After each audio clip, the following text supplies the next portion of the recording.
Patterson Foundation strengthens people, organizations, and communities by focusing on issues that address mutual aspirations, foster wide participation, and encourage learning and sharing. Welcome to Beyond the Blog, a podcast of the Patterson Foundation. Hi, I'm Kiarra Louis, the Patterson Foundation's Initiative Support Coordinator, and your host today as we explore strategic communication within the TPF world. Today, I am joined by Debra Jacobs, President and CEO of the Patterson Foundation, so that we can explore the importance of strategic communications within an organization. Debra, welcome to the podcast. Well, great to be here. In the TPF world, a whole bunch of communication is happening everywhere and almost all the time, whether it be through the morning missives you send to all TPFers in the morning, press releases, blogs, the 7+ newsletters that TPF publishes, or even TPF social media platforms. And as TPF uses these various channels to connect, learn, share, and even strengthen its audience, why is it important that TPF does it in a way that's strategic? First of all, when we think about communications, it's a two-way situation. Many times people think of communications as a tell, when really communications is an engage, a to, from, let me listen, let me understand where people are coming from and what they're hoping for. With TPF's approach of strengthening individuals, organizations, and communities, that's a wide range of individuals, organizations, and ecosystems. And to say that any singular way to communicate is going to work is a fallacy. So the Patterson Foundation has embraced the opportunity to think about how to connect with any audience who is interested in working with us or were interested in working with us, but you have to be strategic when it is and not just shoot from the hip. We need to always think about what it is we are trying to accomplish, why we are doing this, and then how do we best connect with others to share and learn together. And I think you touched upon the fact that TPF's communication is truly diversified. The TPF is on many different platforms, using different channels to reach different people. But can you explain the thought process on when is the right time to perhaps enter the world of blogging or even podcasting or newsletter? How did that evolution happen over time? Well, actually, evolution is a beautiful word, because if 14 years ago you would even use the word social media, or if you would use the word podcast, it'd be like, no. What even is that? So communication itself has expanded and has evolved. And again, we need to pay attention to how do people want to get their information. And we have to always think about who it is that we are communicating with. So we have discovered that some people like to go to the website, some people like to get a newsletter, some people love social media. People are listening and learning different ways. Some people like the written, some people like the verbal. And there's the whole issue of high tech and high touch, that both are critical in what you do. But if everyone just goes out and does their talking thing, it doesn't mean that we'll be able to amplify the impact that we're interested in finding. So it's making sure that we have who needs to know what, when, and what's the best way to communicate it, so that we're all saying the same thing and we're all listening, so that we can again improve our communications. And thank you for mentioning that high tech, high touch. I think this is a phrase that's used quite often at TPF. Do you mind defining exactly what does that mean when you say high tech, high touch? Well, I'll do the high touch first, because it's part of our values. We can't work in isolation. We must work with others, and the best way to work with others is to get out from beyond the desk and get out in community, go to where people are, so that there's nothing like a good conversation to learn about what people are thinking about and what is important to them.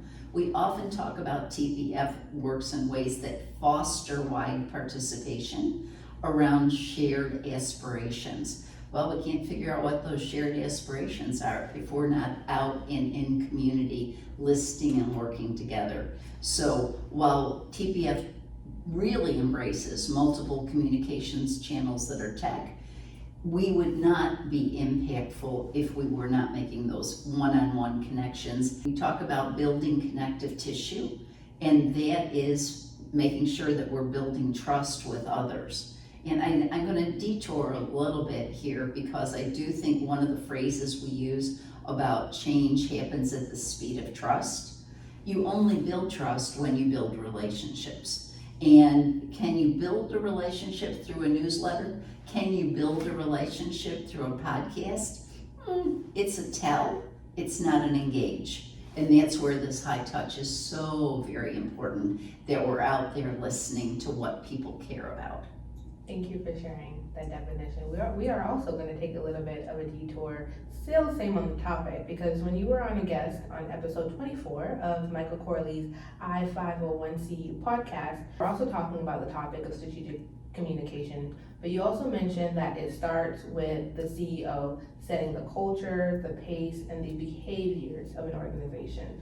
So with that said, how do you, Debra, as the president and CEO of the Patterson Foundation, set the culture, the pace, and the behaviors of TPF as it relates to strategic communications? Well, I think leaders are people who work with people around, again, I'm big on shared aspirations. And how do we ever figure out what shared aspirations are if we don't communicate, we don't listen and tell and talk? So it has to start with the CEO, because we set the pace for the vision, and then we have to encourage people to come along with us. So that's why I do podcasts. That's why I do a morning missive. Think about it. Every day, every person who works with the Patterson Foundation receives a message from me about something that's going on at TPF. TPF, that's our abbreviation for the Patterson Foundation. Now, I don't make all of those by myself. I am fortunate to work with people who give me content, but then I make sure that it has the TPF and my voice accompanying with it. But it's a way to keep people connected to what is happening with the Patterson Foundation. I'm on social media, and I can remember in the early days, people thought it was nuts that I was doing what was then called Twitter. How do you have time to do that? How do you know? How can you trust that everybody at the Patterson Foundation will do what they should on social media? You know, Kiarra, it goes back to values. The Patterson Foundation's driven by our values that are on the wall, on the website, in our conversations, and it's fostering those relationships that is where change is going to happen. So it's not the CEO alone, but the CEO has to embody what we expect each one of us to embody in our work. So it has to start with the CEO, knowing that the CEO can't do it alone. Thank you for sharing that. And continuing with the idea that the CEO cannot do it alone, I do think now is the right time to mention MagnifyGood. MagnifyGood is the Patterson Foundation's strategic communications partner and provides high-level strategic recommendations for the foundation, communications consulting, and expertise for all the initiatives to ensure that the work is consistently aligned and once again reflects TPF values and tenets. So if you can just speak more on the work that MagnifyGood to make sure that strategic communication continues to be aligned throughout TPF various channels. Well, and actually even MagnifyGood's role with TPF has evolved over time. From the very beginning, they had to figure out how to share with the world who we were and what we were doing. And I love, this is their strategic that they bring. I love, as we were talking about, the Patterson Foundation has this unfettered charter, thanks to our benefactor, Dorothy Patterson. How do we tell the world that we can do anything, all right? And MagnifyGood came up with the concept of origami.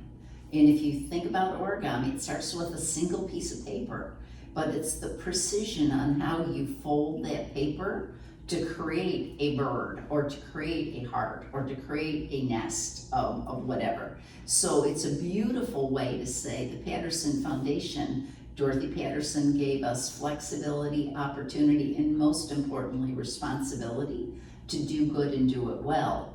But that can look a lot of different ways to a lot of different people. Thus, the blank sheet of paper that we fold in ways that people go, oh, I see what you're doing on how you do that. So MagnifyGood helps us with these larger concepts of, as we learn things, they help us craft it into simple. Not that anything's really simple, but I will credit with them with, as we were out working with partners, and what's a partner and how does a partner, people have all different interpretations of things. They came up with the concept of the alignment of leadership, willingness, readiness, capacity, and culture is how good partnerships work when you have alignment around that. They have given us words and concepts to help us hone in to share our message that can make us more relatable to the outside world. Thank you. So clearly you as a CEO, we have a role. MagnifyGood as TPF Strategic Communications Partner has a role. Now I want to turn to focusing on TPF's initiative leads, consultant, and engagement team members, and really focus on what role can they play in making sure that their words are being used strategically with purpose, intentionality, and responsibility as they go about their TPF work wherever they are in the community. Well, it actually all starts with onboarding and orientation. So when anyone joins the Patterson Foundation's team, they go through an extensive onboarding process so they learn to get us, but they also then have an orientation, and they spend time with me to learn how does this ecosystem of the Patterson Foundation work and why does it work in a certain way. So again, that relationship for whoever comes on board with us has that time with me, the CEO, so that I can share, download ways that they can then relate and remember as they go out and do their work. Fortunately, we have incredible leads to each one of our initiatives who know where we are going, and they further embed our values and our communication strategies with the words. What excites me is when I listen to people talk and they use the TPF language in their way, because each one of us communicates distinct, but if we use the similar words, there's this consistency and builds trust in the community. Because if you're working on digital access and use similar words to those that are working on the campaign for grade level reading, people kind of see that the Patterson Foundation has this ecosystem where the values underpin through the communications connections that we make. And can you share, just so people once again can have a mental image of what we're talking about, can you share an example or two of what TPF language is, like a phrase? Okay, so an example of what you will hear TPFers perhaps saying is time is the non-renewable resource. And that is our antenna of your time is as valuable as my time, because we're never going to get it back. We can get money back, we can get possessions back, we can earn, but those 24 hours disappear. So let's make sure we're using each one of them wisely and effectively, and that we respect other people's time as a non-renewable resource. Another example is the concept of cope, adapt, and innovate. When a crisis hits, the first thing you're going to deal with is coping. Let's use a hurricane, because do I have water? Do I have shelter? Do I have Wi-Fi? That's a cope. I've got to have things to survive. But we eventually, as humans, we will adapt to whatever circumstances we are in, and with the hope that someday we can move into the innovate space. TPF tends to be in the innovative space all the time. But the whole world is not necessarily innovating. Some people might be coping, some people might be in the adapt phase, and some people might be innovating. But it's the empathy antenna that's the important thing in these concepts. Because if I'm having a coping day and you come in and you've got the greatest idea that's come to life, if you didn't notice that I was having a coping day, what do you think is going to happen to your innovative idea? Whereas if you have the ability to go, not quite the time to talk about this, and empathize with whoever it is on their situation, that again, trust, respect, builds so that at the right time we can innovate together. Moving a bit outwards, what are some simple steps, maybe easy baby steps, someone, whether a staff member, an employee, or board member within another organization, what are some steps that they can take to make sure that they're contributing to the efforts to align, strategically use their communication within their organization? I do think that the phrase "who needs to know what when" it's priceless. Okay, who is your audience? All right, who is it that you have an interest in building a relationship? So who is it? Because people will say, everybody doesn't understand the Patterson Foundation. Well, I'm not sure that the 60,000 cars that drive by my office window every week need to know everything about the Patterson Foundation. But the people who would benefit from knowing about the Patterson Foundation are our potential partners or our potential organizations or people who engage in our initiatives. So know who you want to talk with. Whatever organization you are, I'm not going to TPFize this. Who is it? So who needs to know what? Be very clear about what people need to know. We often, when we would work on any campaigns, we talk about the three-legged stool. In fact, we talk about the three-legged stool with digital access for all. Keep your message as simple. People cannot absorb 10 different concepts at once, but if we have 3 legs to our stool of communication about what we're about, what we do, it simplifies so that people have the opportunity to know. So who needs to know what and when?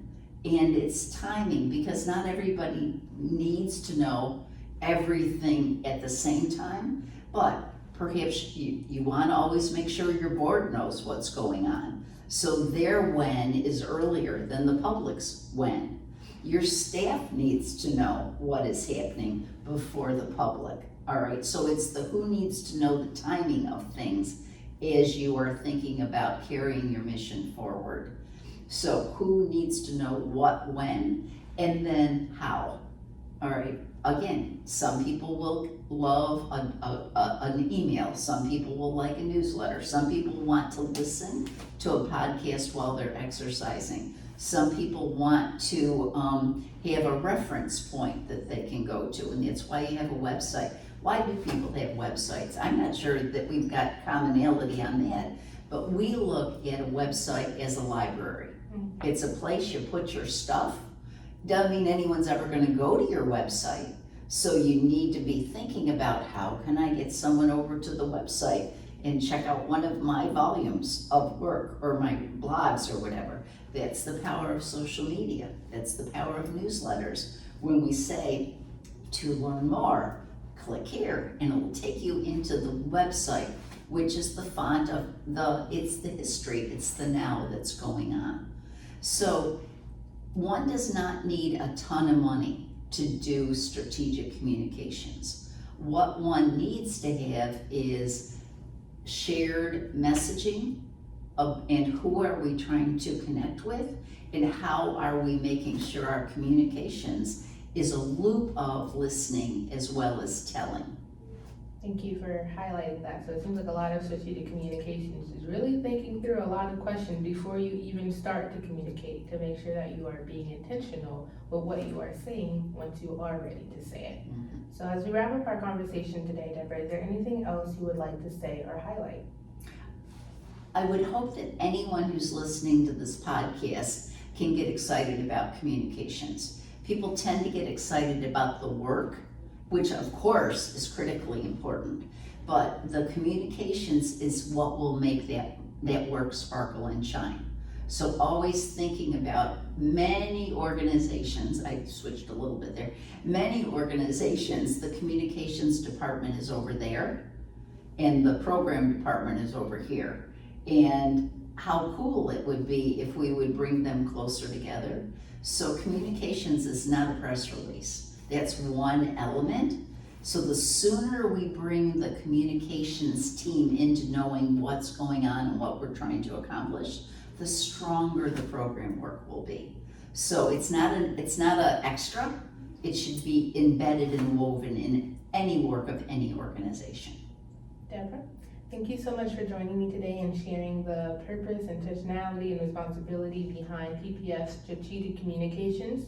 To learn more and stay tuned, we encourage you to visit our website, thepattersonfoundation.org, but also you can hear more of Debra's thoughts on strategic communication in episode 24 of Micah Corley's I-501CU podcast.